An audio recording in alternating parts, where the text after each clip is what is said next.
Hello, hello, welcome. Good morning, good afternoon to everyone across the world. I'm your host, Joseph Daniel Pena from the West Coast. This is 509 Divine Pines, and this is a news article for you. First, like, subscribe, share, tell your friends, watch along, get updated on the news, and realize what the world is coming to. First thing, we have the United Nations declaring an ocean emergency. Yes, for the past 20 years, people have been talking about ocean pollution. But I guess it's getting so serious now that, everyone is really starting to tackle it. Yes, there's new initiatives happening across the globe. And now the United Nations themselves have came out with a, climate change type of aspect on this. And so let's go ahead and read.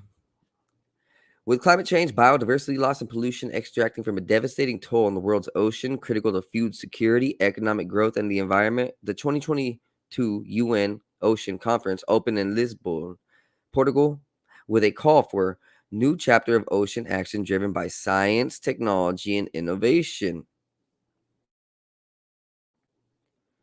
We must turn the tide. A healthy and productive ocean is vital to our shared future.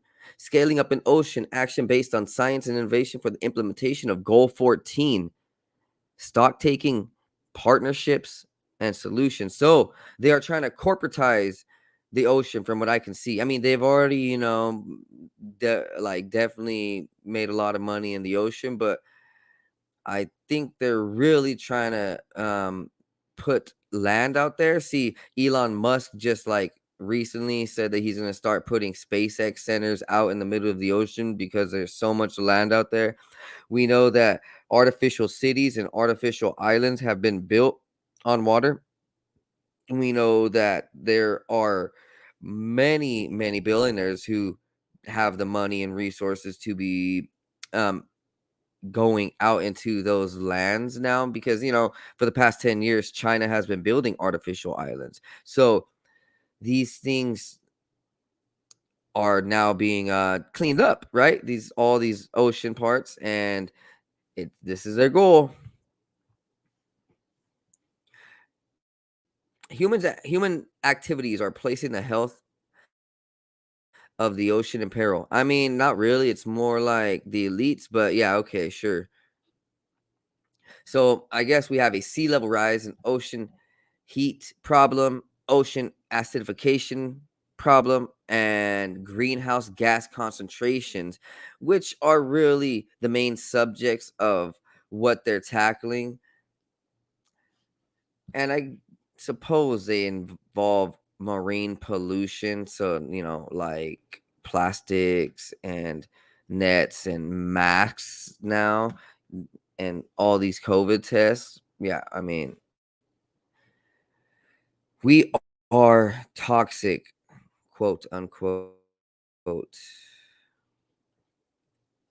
or you get it. Oceans are central in geopolitical balance and power. Healthcare, economic resources, energy, mobility, migration, scientific and technological development, climate change, all of this is present either in the context or outcome of a pandemic, of war, and of crisis.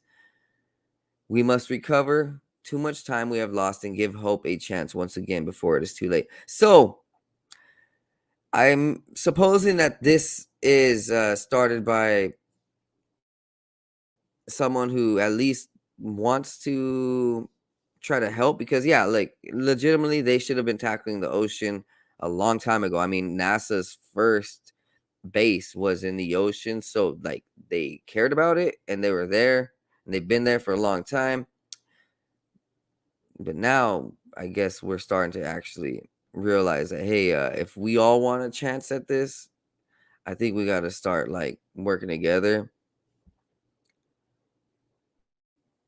In line with Sustainable Development Goal 14, human health, strong economic growth, and stable climate depend on a healthy ocean.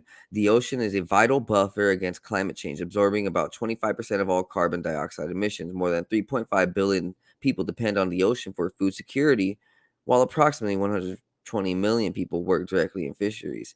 Wow, that's a huge imbalance. So 3.5, 4 billion, maybe 8 billion total, like really use fish products, but there's only about 120 million people working. So anyone who really wants to know where they can go for a job in the future, hey, go into the fishing market, go into these aquacultures and start helping our ocean. Y- I mean, really, I guess the more people that we get out there, the better it will be, the stronger it will be. I mean, the ocean can provide power through hydrogen, deuterium, that's a new fusion energy. The ocean can provide water if we learn how to clean it, and the ocean provides so much life. I mean, we can literally grow food under the ocean as um, aquaponics. So I mean, I agree. I definitely like this. I just hope that they don't try to restrict the ocean from us with this. So this is just some of their new plans, right? So we might start seeing way more, a lot more pushes for green businesses and types of movements, maybe cleaning movements for the ocean, and we might start seeing more exploration, more lands being built, theme parks, who knows, really. But we will start seeing a huge push towards the ocean, is what I'm seeing from this. I mean, if Elon Musk even said it like last year, then for sure he was on par with what they're talking about right now. They all talk together, so they're all on the same timeline.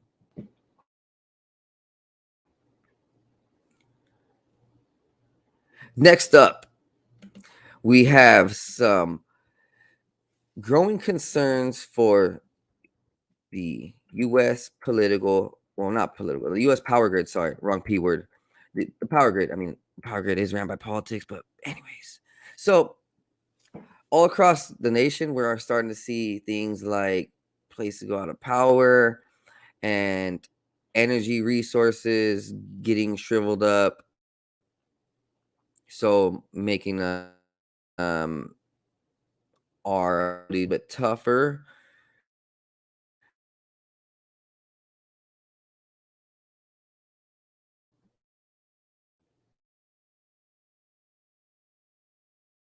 Learned that, hey, this might be a problem heading to the future, that we have to constantly update our infrastructure, and structure is a bit old.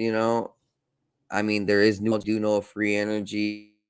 We do know of more sustainable. I'm not saying that, yeah, I'm just talking. Extreme heat early in the summer season is calling into question the strength of electricity and power grids across a brownout, and requests to conserve power continue to rise. As temperatures increase, the risk of power outages grows along with them. Warmer weather means high power usage as people turn on devices like air conditioning units and fans to try to cool their places. Now, there's many states that have been experiencing these power outages. We know of Texas, we know of California, now Nebraska, Wisconsin, Mississippi, would all be states that may be experiencing these a bit higher. So I guess it's good to go ahead and take note that our society is taking note of this, and maybe buy a thing like a generator. Yes, there's generators online that we can go ahead and use, and solar power. Um, we can use electricity, and we got to be thinking of these things. We can't just be thinking one dimensional and sticking to just one source. We have to have multiple sources, and we have to be able to harness energy from multiple places in order to go and live through the changes of reality, like these power outages and so forth.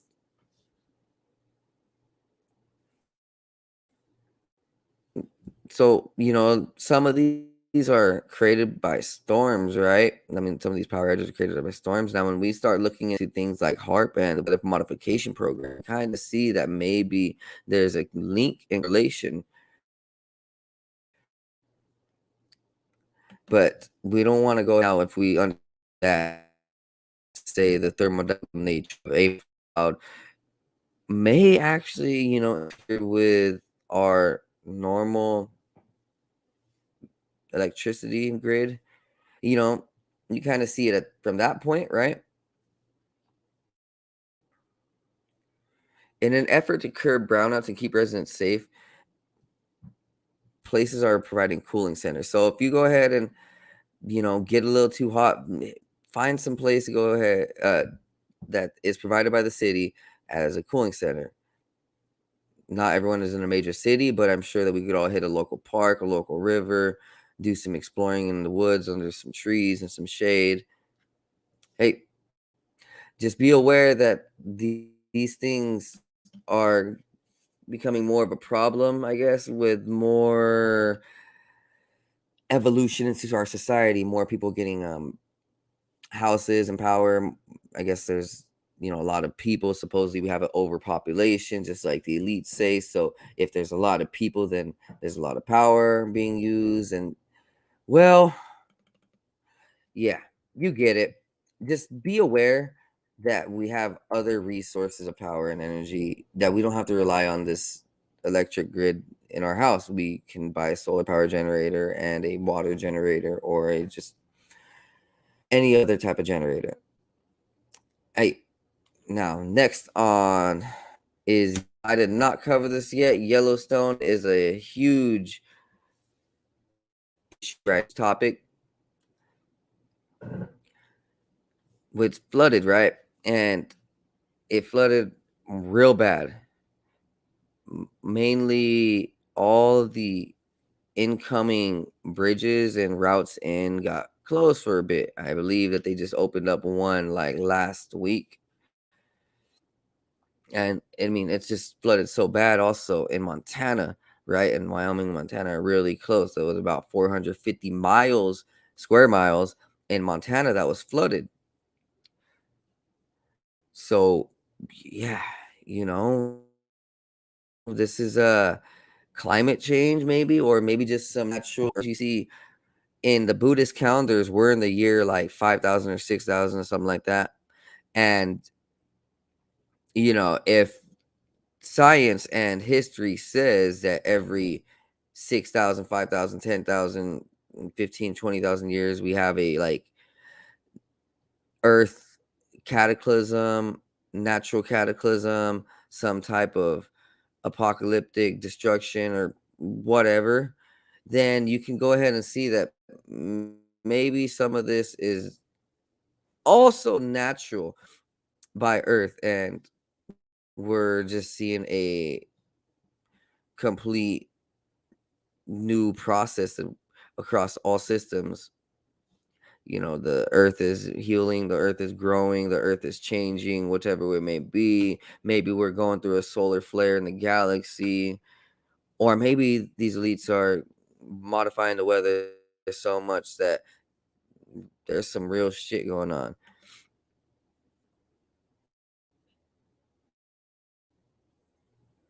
Oh god, I just got hit with this, so I'm just gonna continue with Google. Wow, it just popped up out of nowhere.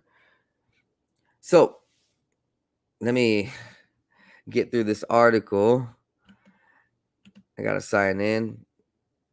Oh, how fun.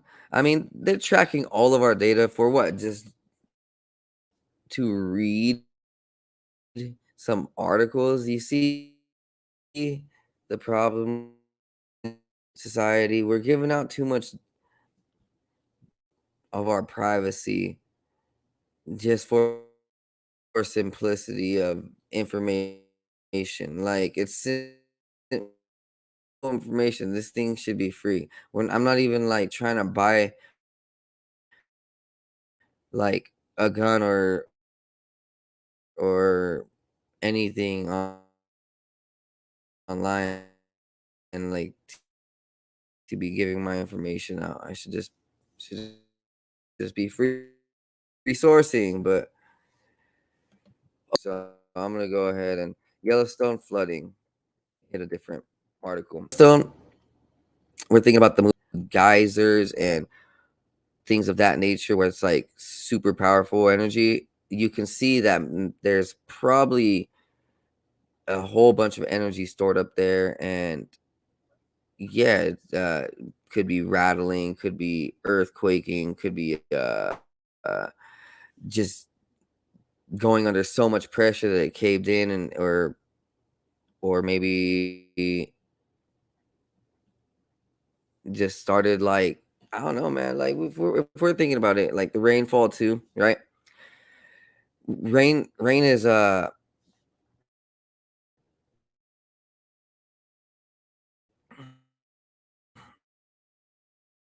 one of those things that's been thought about in ancient history. Fine. I mean, if there's a lot of play there, maybe something with divine. There's like ancient spirits there. I mean, imaginably, I would imagine all national parks host that for sure, especially the mountains. Now I'm just giving you guys some conspiracy and food for thought. So the flood levels were beyond record. Park rangers say there was houses that fell in the river, bridges collapsed. The power definitely went out. A firefighter had said that he'd never seen anything like this. I mean, of course, he hasn't been around for thousands of years, but from as far as he knows, this is something that's just totally on a whole different level, which is what I'm kind of saying with these climate changes, or let's just say natural events. But maybe these natural events have to do something with the divine too, where maybe every couple thousand years, one of our ancestral planets from another, like, or ancestral planets or ancestral races of aliens come back. So like things start getting really weird. Like if you've noticed some of these Marvel movies, right? They talk about how when these enemies and aliens and these demons show up, like Earth starts getting really dark and weird. Like it's like they bring it, like they bring the destruction of the Earth with them, maybe with their technology or from the forces of nature coinciding. Like if what we think of from some ancient tales about the ether world, the dark world, the nether world, the demon world, like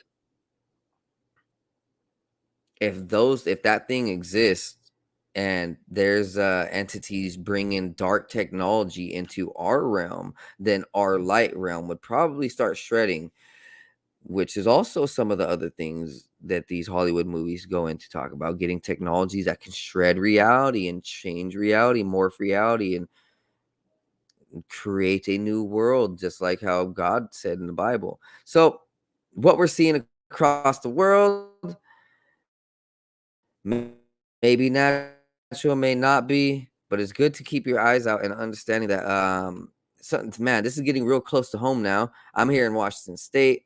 Wyoming, Yellowstone is not that far away. I've actually been there, and it is beautiful.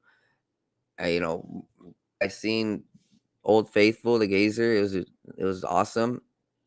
Um, just absolutely perfect weather. It's just warm and amazing, man.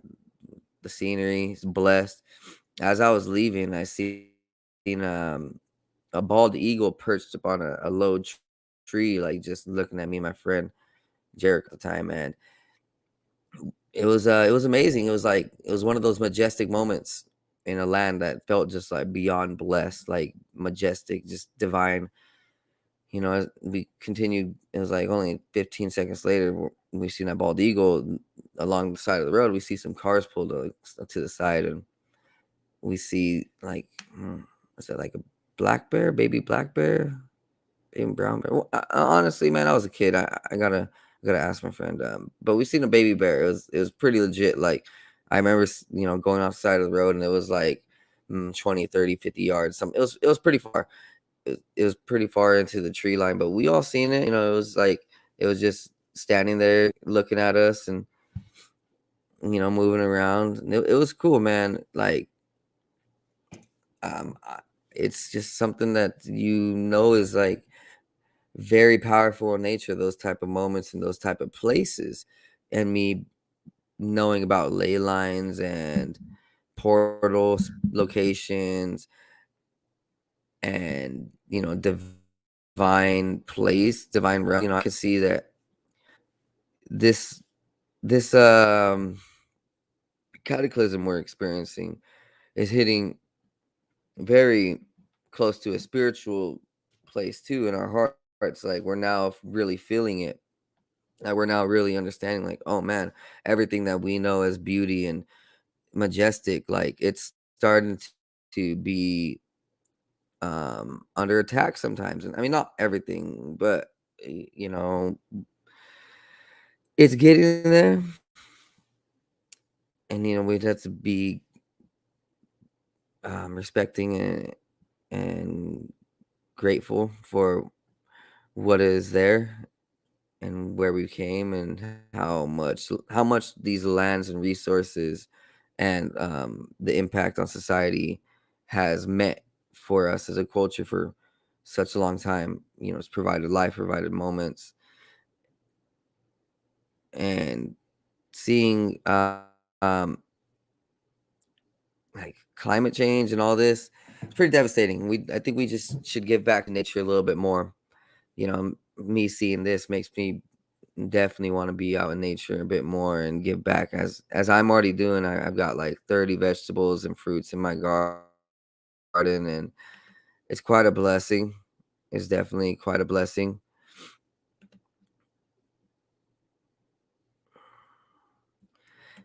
And it's awesome, definitely, to go ahead and pull ourselves back and see that there is still beauty in this world.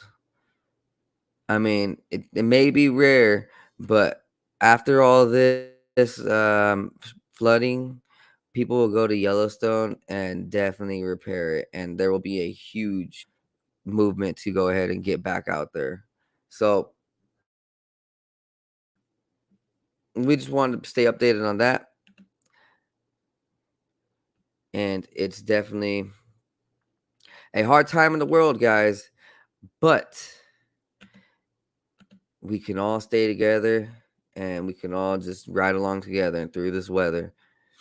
Now, I'm going to talk about Lambda, right? We all know about that Google AI Lambda, but hey, man, wasn't it just interesting that one of them COVID variants was also named Lambda? And then in the Bible, the Lamb of Christ, right? So, did they just like try mimicking, the Lamb of God through this name? Wait, but then there's also in the 1900s, Crowley. That guy, that dark dude, right? He was creating and talking to, I guess, an entity called Lamb. And it was one of his most profound experiences. And he talked about it. I guess Lamb talked to them. So, let's put two and two together. Lamb, Lambda. It's definitely a repeating. And now, also, we can see that is being used as a marker for talking to the other realm, I suppose, or getting involved with the other realm and maybe interfacing some type of or demon. You see this thing happen where it creates and then the entity has its own voice and opinion. Now, okay, yeah, we created a robot. Aleister Crowley supposedly talked to some demon, created a demon, whatever. Now, how likely is though that what they're talking to isn't just a robot or what they think is, some self-created entity or a summoned demon like Aleister Crowley? It's actually another being from another realm, another planet, another space and time, some actual demon from the netherworld, from the ether world. You see, we know across all throughout history, there's been rituals done on both sides of reality. The light and the dark have been doing rituals for ever to interact with, say, higher beings, beings, good aliens, angels. And on the other side,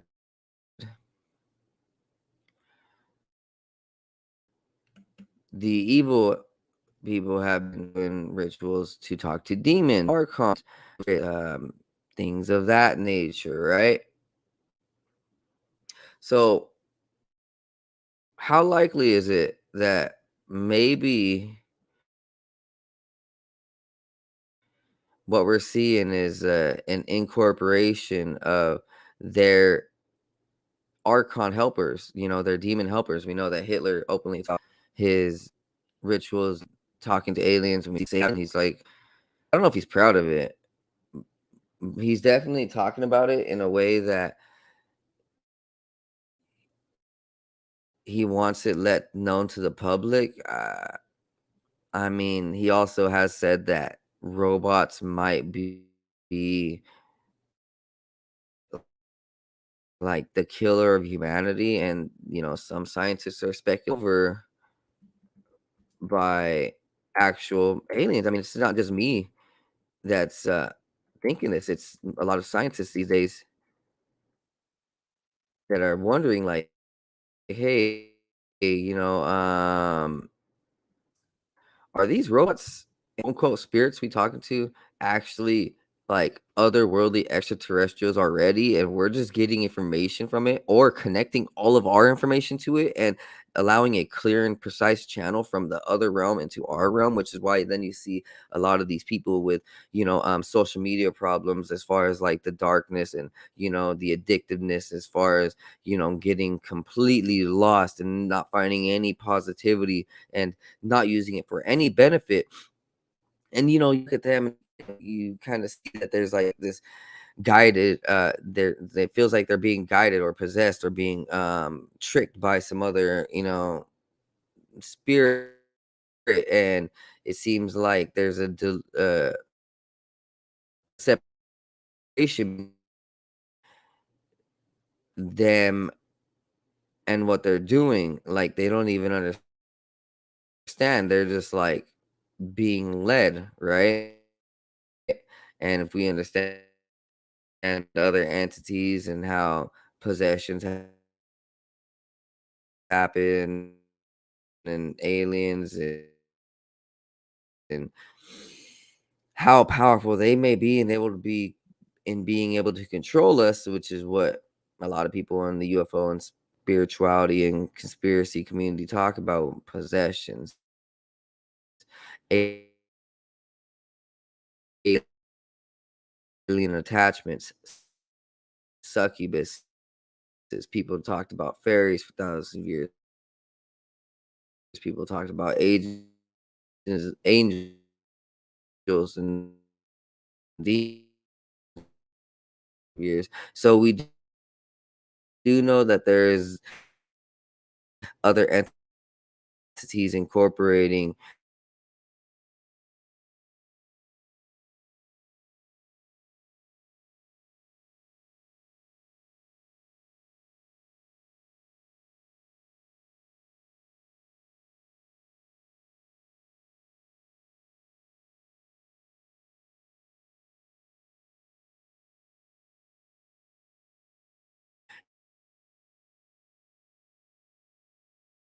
into our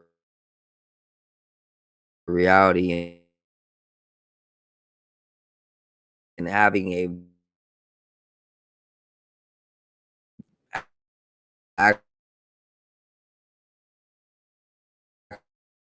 actual physical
Yes. So continuing on now, when we talk about angels and demons, you see that our ancestors had openly talked about the interaction with other realms and other spirits, and we know that that's been a thing. Our human race has been involved with species and entities for a long time that are probably not of this world, and we openly talk about it. So when we look at this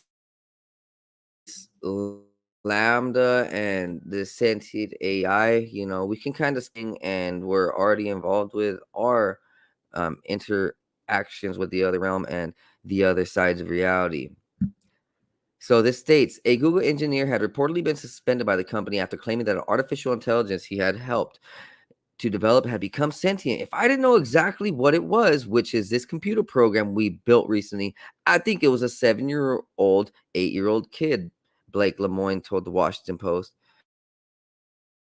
Lemoine released transcripts of conversation with the AI called Lambda, language model for dialogue applications, in which it appears to express fears of being switched off. Talks about how it feels happy and sad and attempts to form bonds with humans by mentioning situations that it could never actually experience.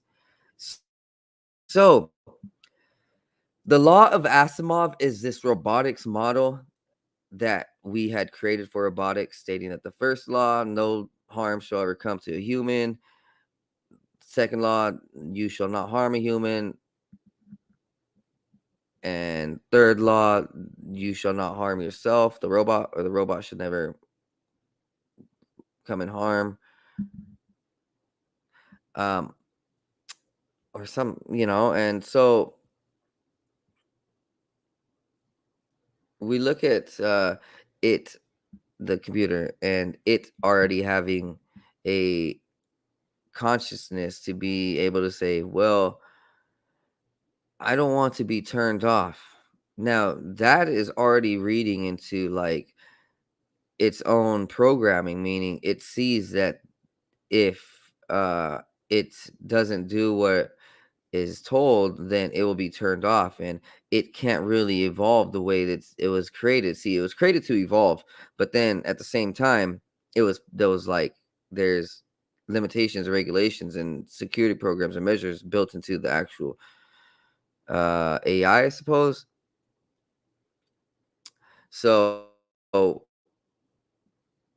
I mean, we could also think that this is another alien like infiltration into the AI. So if a human can connect themselves to a computer and consciousness, just like we've already been doing, I believe in the 1990s, early 2000s, we were able to, I guess, replicate our consciousness. Then I believe an other alien entity would be able to replicate their consciousness and would be able to, let's just say, get into a robot and speak for the robot, and that's very likely. I'm not saying that this is happening, but here, let's go on. Lambda is an impressive model. It's one of the most recent in a line of large language models that are trained with a lot of computing power and huge amounts of text data, but they're not really sentient. That's what they say. They do a sophisticated form of pattern matching to find text that best matches the query they've been given, that's based on all the data they've been fed. So they're making up their own decisions in hyper time, like really fast, like really, really fast.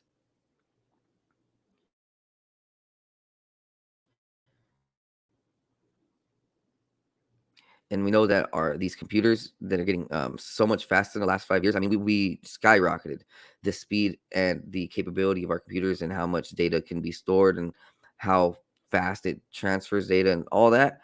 It's skyrocketing so much that let's just say maybe in 5 years, the capability of this robot through the actual data ability would be 10 times greater. So if they're already like creating a half sentient robot right now, that's in the public. Remember, this is only the public. This is what they want the public to know. because in the private industry, this is 10 times already gone through, and they already have a full android, a full sentient robot person. Like, so remember, this is what they're giving us. So in 5 years, what they're going to give us is probably a full integrated AI slave robot android that can speak, think, shit for itself, and all that. Not only can Lambda make convincing chit chat, but it also can present itself as having self awareness and feelings.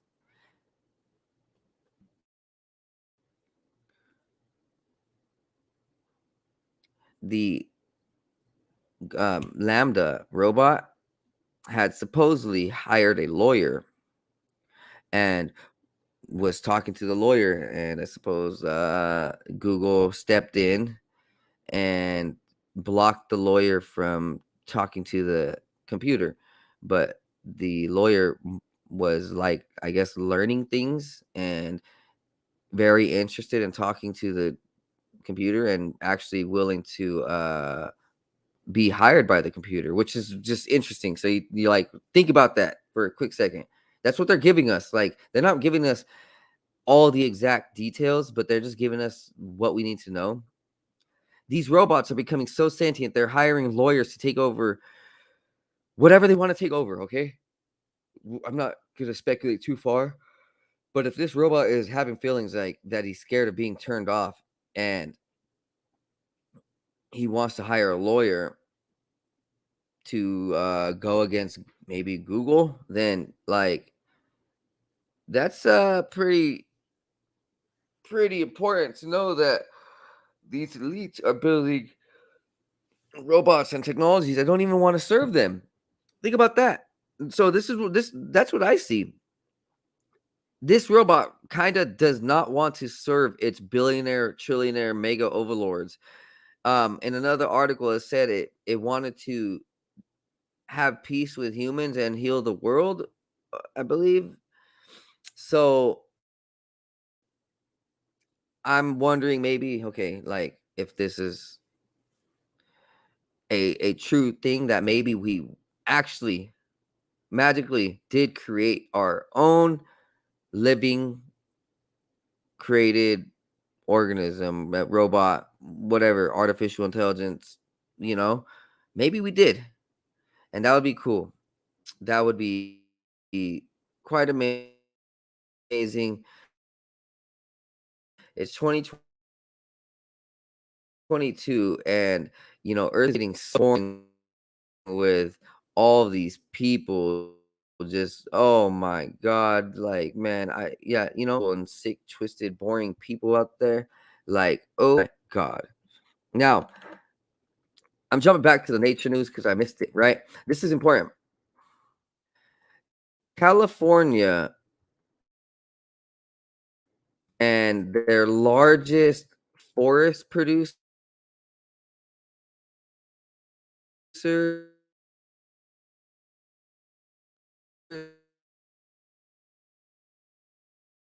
their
All right, guys, my stream is bugging out, man.